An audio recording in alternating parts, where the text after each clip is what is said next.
America के रहने वाले कत्ल के मुजरिम केनेथ स्मिथ को अलाबामा में गुरुवार की शाम नाइट्रोजन गैस को सुंघाकर हमेशा के लिए नींद की मौत सुला दिया गया। भारतीय समय के अनुसार उसकी मौत शुक्रवार को सुबह हुई। इसके साथ ही नाइट्रोजन गैस मास्क से किसी को मौत देने वाला दुनिया का पहला देश अमेरिका बन गया है। वैसे तो 58 साल के केनेथ स्मिथ को पहले भी सजाए मौत देने की कोशिश की गई थी, लेकिन तब वो बच गया था। आइए जानते हैं इसके बारे में। दरअसल 35 साल पहले एक अमेरिकी महिला का कत्ल हुआ था। जांच में सामने आया था कि स्मिथ ने सुपारी लेकर अंजाम दिया है, लेकिन अब इस घटना को 35 साल का लंबा समय गुजर गया है। अब जाकर स्मिथ को अपने किए की सजा दी गई है, वो भी बिल्कुल अलग अंदाज में। इससे पहले साल 2022 में भी जहर वाले इंजेक्शन से मारने की कोशिश की गई थी, लेकिन तब डेथ सेल में डॉक्टर स्मिथ की नस का पता नहीं लगा सके थे और कई बार इंजेक्शन लगाने की कोशिश की गई। इसके बावजूद उसकी जान बच गई थी। जिसके बाद अब अलाबामा की कोर्ट ने फैसला सुनाया था कि स्मिथ को नाइट्रोजन गैस की मदद से मारा जाएगा, और हुआ भी कुछ ऐसा ही। 25 जनवरी की देर शाम उसे नाइट्रोजन गैस के जरिए मौत की सजा दी गई। कहने की ज़रूरत नहीं कि स्मिथ को दी गई इस मौत को लेकर सिर्फ अमेरिका ही नहीं बल्कि पूरी दुनिया भर में हलचल मची हुई थी, क्योंकि बेशुमार अमेरिकी नागरिकों के साथ साथ मानव अधिकार की वकालत करने वाले लाखों लोग स्मिथ को दी जा रही इस मौत के खिलाफ थे और इसे बर्बरता बताया। केनेथ स्मिथ की ओर से अलाबामा में सुप्रीम कोर्ट में खुद को मिली सजा के खिलाफ और इसे बर्बरता और मानवाधिकार के खिलाफ बताते हुए माफ़ी की अपील की थी, लेकिन सुप्रीम कोर्ट ने उसकी अर्जी को ये कहते हुए ठुकरा दिया था कि उसके साथ जो कुछ भी हो रहा है वो कानून के मुताबिक है। सुपारी लेकर एक महिला का कत्ल करने के दोषी स्मिथ की ज़िंदगी की कहानी अपने आप में काफ़ी दर्दनाक है। उसके इस हाल में पहुंचने की पूरी कहानी हम आपको बताएंगे, लेकिन उससे पहले ये जान लीजिए कि आखिर स्मिथ को नाइट्रोजन गैस से मौत कैसे दी गई और उसका तरीका क्या हुआ। नाइट्रोजन गैस से जान लेने के लिए स्मिथ को सबसे पहले डेथ चैम्बर में ले जाया गया, जहां उसे एक स्ट्रेचर पर लिटाया गया और फिर उसके चेहरे पर एक एयरटाइट मास्क लगाया गया। ये मास्क काफ़ी हद तक उसी तरह का था जैसा कि इंडस्ट्री में काम करने वाले वर्कर्स को ऑक्सीजन सप्लाई के लिए लगाया जाता है, और जब सारी प्रक्रियाएं पूरी हो जाती हैं तो फिर मास्क के सहारे उसे नाइट्रोजन गैस दी गई। ये गैस सीधे उसके शरीर के अंदर चली गई।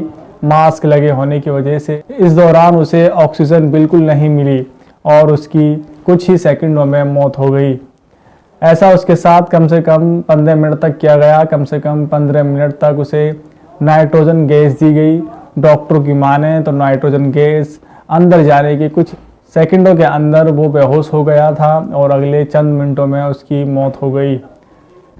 अब सवाल यह है कि आखिर ये नाइट्रोजन गैस इतनी खतरनाक क्यों है? तो जवाब है कि वैसे तो हमारे वातावरण में ऑक्सीजन के साथ नाइट्रोजन गैस भी शामिल होती है, लेकिन जब नाइट्रोजन ऑक्सीजन गैस के साथ ली जाए तो वो इतनी खतरनाक नहीं होती। लेकिन अगर किसी के शरीर में ऑक्सीजन की सप्लाई रुक जाए और उसे सिर्फ और सिर्फ नाइट्रोजन ही मिले, नाइट्रोजन गैस ही दी जाए, तो फिर उसका बचना मुश्किल हो जाता है। स्मिथ को नाइट्रोजन गैस से मौत दिए जाने के बेशक विरोध किया गया हो, लेकिन अमेरिका के ज़्यादातर राज्य इसके पक्ष में हैं, क्योंकि बहुत से विशेषज्ञों का ये लगता है कि नाइट्रोजन से किसी की जान लेना सबसे तेज़, आसान और कम खौफनाक तरीका हो सकता है। असल में जिस जहरीले इंजेक्शन के अब तक अमेरिका में लोगों को जान ली जाती रही, उसकी ख़रीदारी में कई मुश्किलें सामने आई हैं। ऐसे में अमेरिका मौत के वैकल्पिक साधनों की तलाश में जुटा हुआ था। नाइट्रोजन से मौत देने की हिमायत करने वाले लोगों का कहना है कि जिस तरह से प्लेन में ऑक्सीजन की सप्लाई कम होते ही लोग बेहोश हो जाते हैं, ठीक वैसे ही किसी इंसान को ऑक्सीजन की जगह अगर नाइट्रोजन दे दी जाए तो वो फ़ौरन बेहोश हो जाएगा और कुछ ही देर में उसकी मौत हो जाएगी और उसे पता भी नहीं चलेगा। अब बात नाइट्रोजन से मौत की सज़ा पाने वाले दुनिया के पहले शख्स यानी कि यूजीन केनेथ स्मिथ की। स्मिथ और उसके एक साथी को साल 1989 में एलिजाबेथ सेनेट नाम की एक महिला के कत्ल का गुनहगार पाया गया था।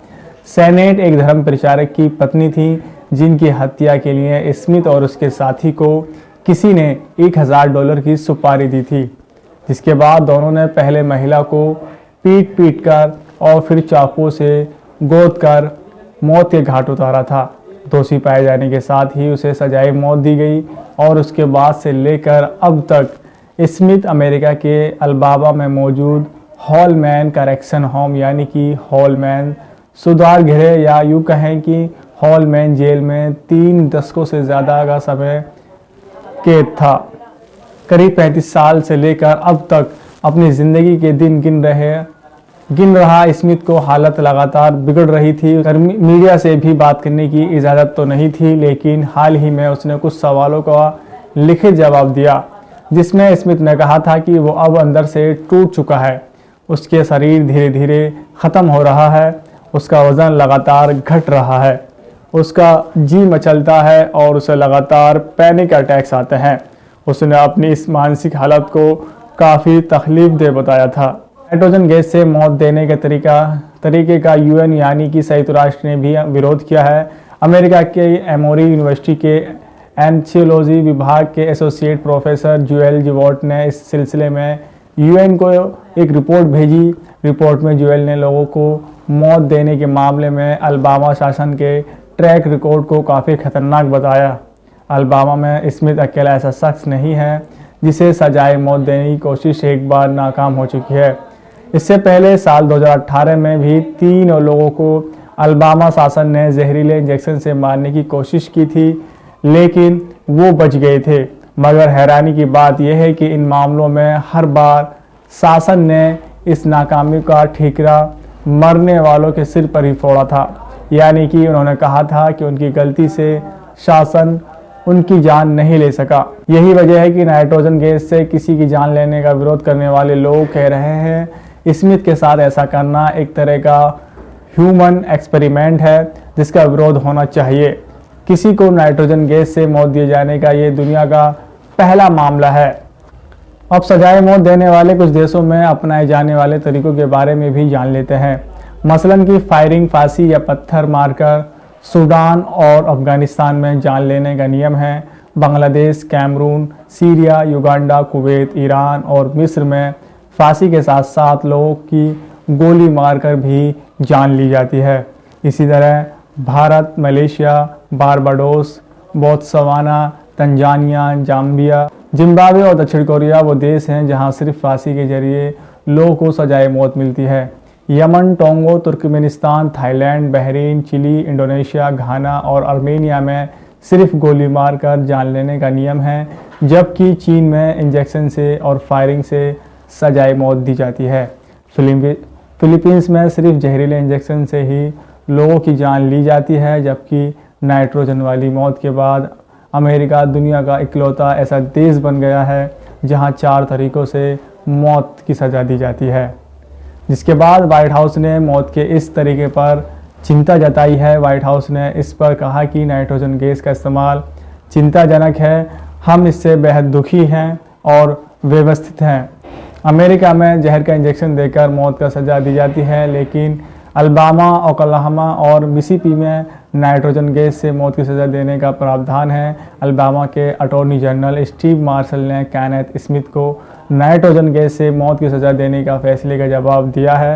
उन्होंने कहा कि सब कुछ प्रोफेशनल तरीके से किया गया है और हम आगे भी इस तरीके से कैदियों को मौत की सज़ा देंगे। केनेथ की मौत की सज़ा के दौरान मौजूद रहे लोगों ने भी इसे बेहद भयावह करार दिया है। उन्होंने कहा कि नाइट्रोजन गैस शरीर में जाने के 2 से 4 मिनट बाद केनेथ बहुत तड़पा था। उसके बाद उसने भारी भारी सांसें ली और फिर उसकी मौत हो गई। इस पूरी प्रक्रिया में 5 मिनट का समय लगा, जिस पर संयुक्त राष्ट्र के मानवाधिकार संगठन के प्रमुख वोल्कर टर्क ने नाइट्रोजन गैस से मौत देने के तरीके पर चिंता जताई और इसे प्रताड़ना, निर्दयता, अमानवीय बताया है। संयुक्त राष्ट्र संगठन की प्रवक्ता रवीना समदासनी ने मौत की सज़ा पर ही रोक की मांग उठाई है और उन्होंने कहा है कि किसी सदी में भी ऐसे तरीकों का इस्तेमाल गलत है। यूरोपीय यूनियन ने भी मौत के इस तरीके की आलोचना की है और कहा है कि किसी भी तरह से मौत की सज़ा नहीं दी जानी चाहिए। फिलहाल इस वीडियो में इतना ही दोस्तों। अगर आपको वीडियो पसंद आए तो ज़रूर शेयर करें। अगर आप ये वीडियो यूट्यूब पर देख रहे हैं तो हमारे इस चैनल को सब्सक्राइब करें। अगर आप ये वीडियो फेसबुक पेज पर देख रहे हैं तो हमारे इस पेज को फॉलो करें। फिलहाल इस वीडियो में इतना ही। इस वीडियो को सुनाने का मकसद किसी को परेशान करना नहीं, किसी का दिल दुखाना नहीं है। मिलते हैं किसी और वीडियो में।